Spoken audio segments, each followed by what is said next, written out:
Estamos convocados a hablar hoy de un tema fundamental en la atención de la violencia que se ejerce en contra de las mujeres y las niñas. Ya la comisionada de atención a víctimas y también la comisionada para atender la violencia en contra de las mujeres, titular de CONAVIM o en funciones de titular de CONAVIM, nos han expuesto algunas de las causas fundamentales de estas violencias, nos han hablado de las causas estructurales y nos han dicho también, nos han compartido algunos datos fundamentales también en cuanto a las estadísticas y las formas en que debemos de atender las violencias que se ejercen en contra de las mujeres y las niñas, principalmente en nuestro país. Hay que destacar que cuando se emite la ley de acceso de las mujeres a una vida libre de violencia, en 2007 ya nos decía Yuri, en las discusiones que se dieron en el Congreso en aquel entonces, encabezado por Marcela Lagarde, y se discutían incluso en qué ámbitos se daban las violencias y que no quedaron incorporados todos y que después hubo reformas que fueron perfeccionando la legislación, nos hablaban de violencias no solamente físicas, que es donde se han concentrado muchas veces el tema de la estadística y los indicadores, hasta la violencia extrema, que es la violencia feminicida, y cualquier tipo de lesiones previas, sino también se habló de violencia económica, violencia patrimonial, que es distinta y que tiene que ver con el control de los recursos de las familias o de la pareja o de los núcleos donde se desarrollaban las actividades cotidianas. También esas violencias alcanzaban a las hijas principalmente y a los hijos. Y me acuerdo que una de las discusiones más importantes que se daban entre los grupos feministas, porque también hay que decir que esta es una ley que impulsaron los sectores feministas, las mujeres feministas en nuestro país, nuestro reconocimiento a ese trabajo y a esa lucha que durante décadas han sido motor de cambio e impulsores de legislaciones, de políticas públicas y de la asignación de presupuestos que permiten hoy visibilizar por un lado y por el otro atender las problemáticas de las violencias en contra de las mujeres. Entonces, remontándonos, hablábamos de que se fueron modificando tanto los ámbitos en donde incidían las violencias, en donde se daban, y también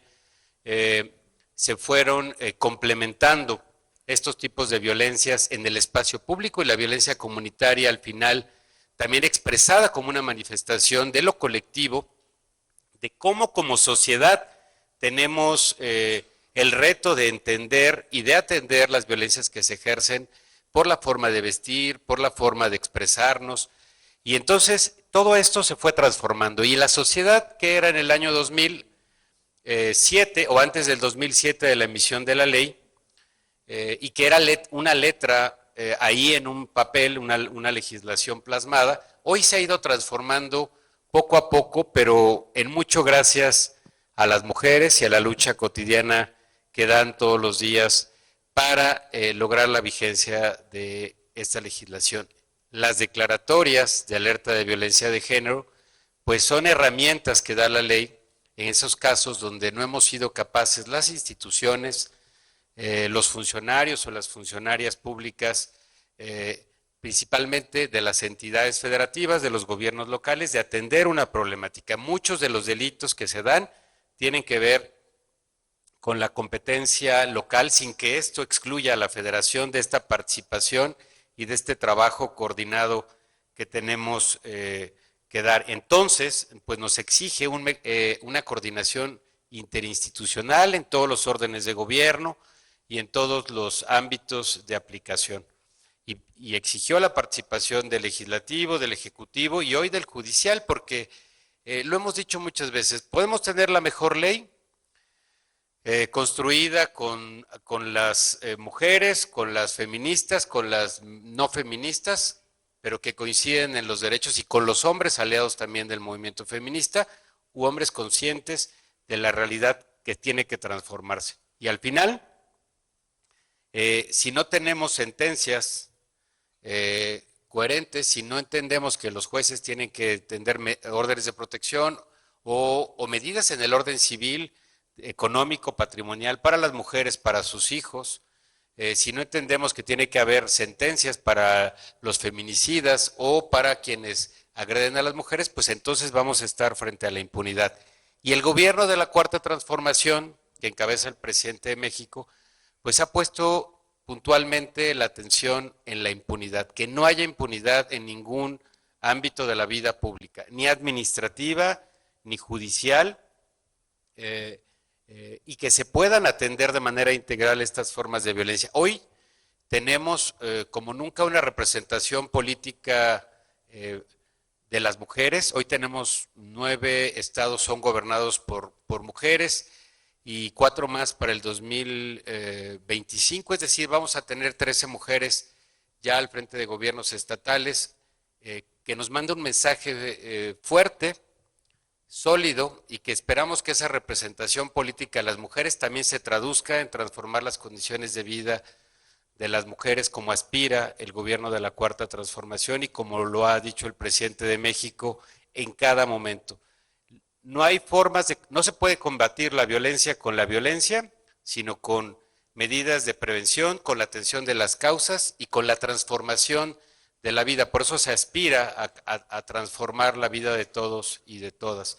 No me voy a extender mucho, solamente decir que esperamos que el diálogo que se dé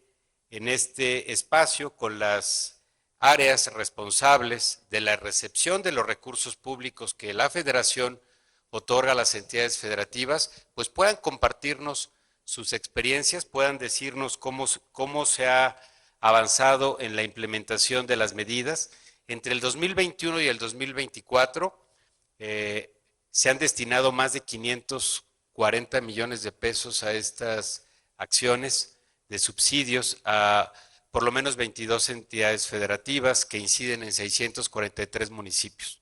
Queremos saber qué pasó con esos recursos. Queremos saber cuáles son las medidas que se están llevando a cabo y la incidencia de estas en la vida cotidiana de las personas. Queremos saber la temporalidad, porque las declaratorias de alerta de violencia de género se emiten y pocas veces tenemos, como en el caso de Guerrero, el plan de cumplimiento con temporalidad de 1 año.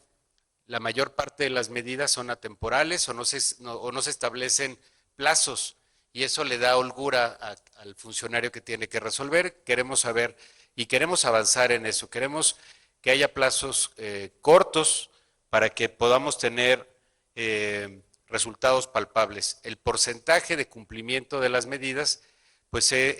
todavía tiene un espacio de oportunidad muy grande para mejorar en cuanto a tiempos y en cuanto a indicadores. Pues en ese sentido, queremos reafirmar que el sentido de la declaratoria de las alertas de violencia de género, pues es que las mujeres tengan una vida mejor, que tengan una vida plena, libre y segura. A eso aspiramos todas y todos quienes estamos aquí, y estoy seguro que los trabajos que realicemos pues darán o tendrán una incidencia en ello y que nos permitirán pues saber si el trabajo realizado ha sido el correcto o si tendríamos que ajustar algunos aspectos legales, de política pública o presupuestarios. Pues yo quedo muy atento y con mucha expectativa de los diálogos que se puedan implementar acá y agradecerles su participación. Estoy con muchas aquí en el Presidium, soy el único hombre. La verdad que eso da gusto porque se han invertido los procesos. Antes había solamente hombres y una mujer que hablaba de la agenda de género. Regularmente era así, hoy es diferente, y eso nos da una muestra de que se ha transformado la realidad de nuestro país y que es una convicción del gobierno de la Cuarta Transformación de acompañar todos estos procesos y que las mujeres también sean quienes los encabecen en las mejores posiciones o en las posiciones de mayor incidencia, como la Secretaría de Gobernación, la Secretaría de Seguridad, la Cancillería, la Secretaría de Economía, y ya le paro porque no recuerdo todas las demás, pero son muchas, y eso da mucho gusto de ver que no solamente sean mujeres exigiendo, pidiendo, demandando lo que les corresponde, sino que además sean mujeres las que les toca resolver desde las posiciones de ejercicio de poder. ¿El poder para qué? Para servir. Muchas gracias y que sea una jornada provechosa. Gobierno de México.